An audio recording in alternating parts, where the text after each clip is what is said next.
Pero, sin dúbida, pues toda esta situación que rodea... Las últimas horas, el número de pacientes ingresados, en este momento tenemos 674 pacientes mantenimiento de su función respiratoria y, por lo tanto, son requeridas. Pues, de cada 10 propuestas, 8 aceptan.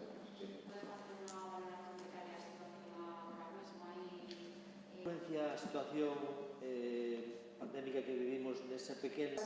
Poucas intervencións esperaron incluso nos momentos máis que recomendaba e non se permitía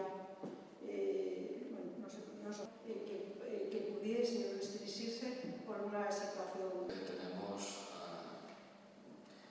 Propone uns datos dos que nos sentimos profundamente satisfeitos, profundamente orgullosos, porque falan da profesionalidade do bo facer dos equipos de trasplante, falan da solidaridade de aquelas familias que permiten a doazón de órganos e nos permiten acadar estes resultados e, en definitiva, sitúan a Galicia dentro das 9 comunidades que este ano tan complexo acadan o obxectivo da ONT de 40 doazóns por millón de habitantes.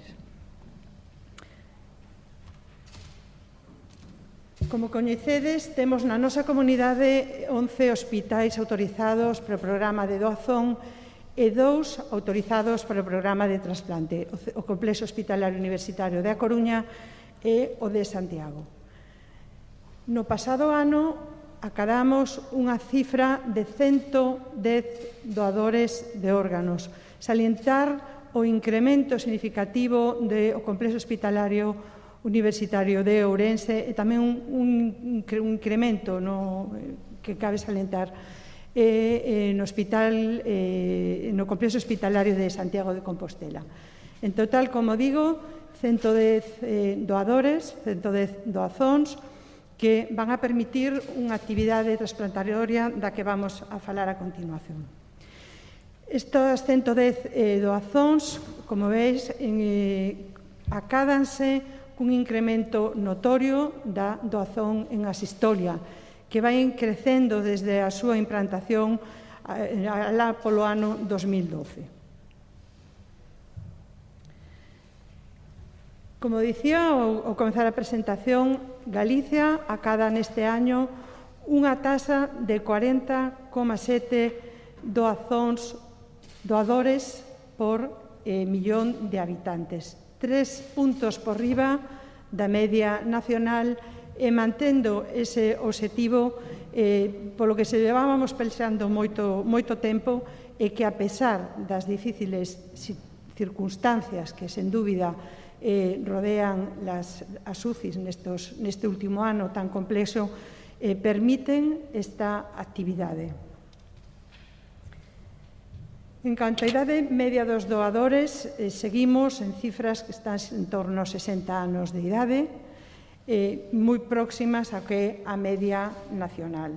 Deixamos xa moi atrás aqueles primeiros anos do programa do que partíamos con unha idade media cercana aos 40 anos, maiormente de doazóns procedentes de accidentes de tráfico. Neste sentido, temos que salientar que a maior parte da causa de morte dos nosos doadores son os ACVs, os accidentes cerebrales vasculares, con máis casi un 65% deles. E destacar que hubo un pequeno aumento naqueles traumatismos craneoencefálicos non tráficos. En cuanto ás negativas familiares, temos un pequeno repunte neste ano, pero continuamos en valores que son moi pretos da media nacional. E sen olvidar que de cada 10 pacientes, de cada 10 familias, 8 di sí a doazón. En cuanto ás tarxetas de doador, no ano pasado sumáronse máis de 2.000 novas tarxetas, a meirande parte delas procedentes, lóxicamente, da web. Non? Foi o medio máis utilizado para aqueles que queren darse de alta e sumarse solidariamente a esta base de doadores que xa ten Galicia. Non?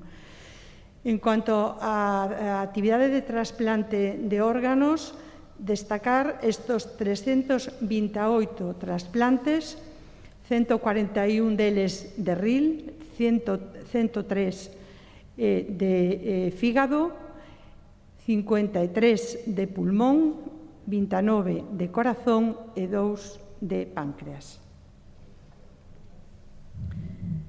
Destacar este reparto por centros, destacar que a nosa comunidade acada a primeira posición no programa de trasplante cardíaco. Temos que felicitar a unidade de trasplante de complexo hospitalario universitario da Coruña polos seus resultados e a súa actividade.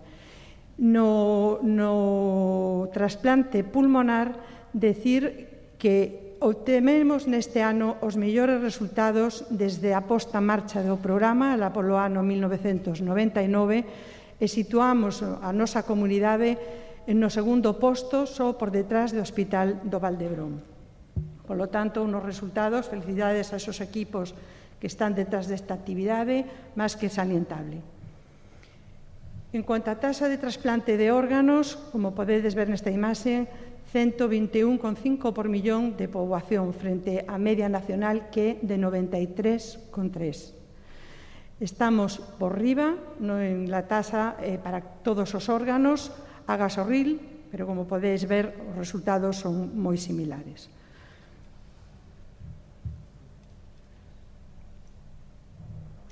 No programa de trasplante de RIL de doador vivo respecto ao total, neste ano fixéronse un total de 12% destas intervencións, como digo, dentro do programa de doador vivo.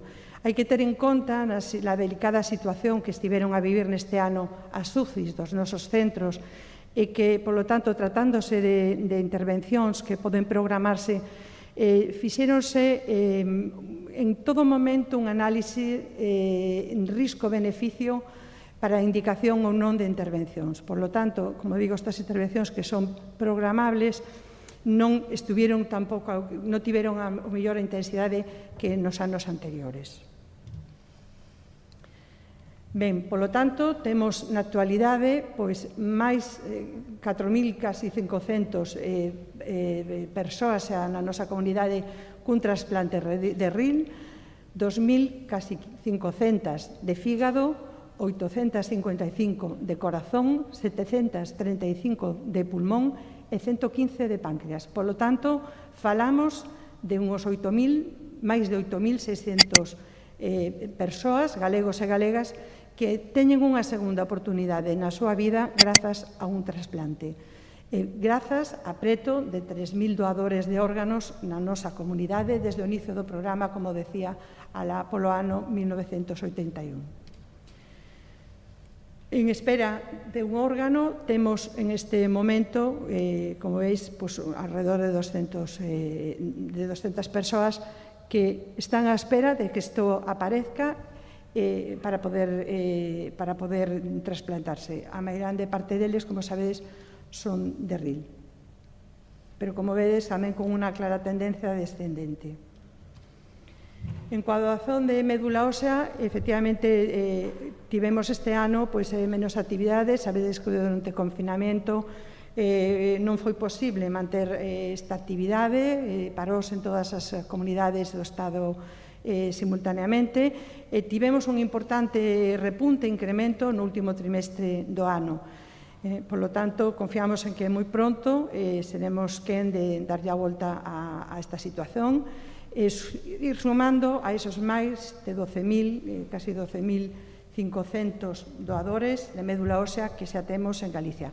Destacar tamén que durante o ano pasado hubo na nosa comunidade 6 doadores que fixeron a súa doazón efectiva e propiciaron a realización dun trasplante de médula.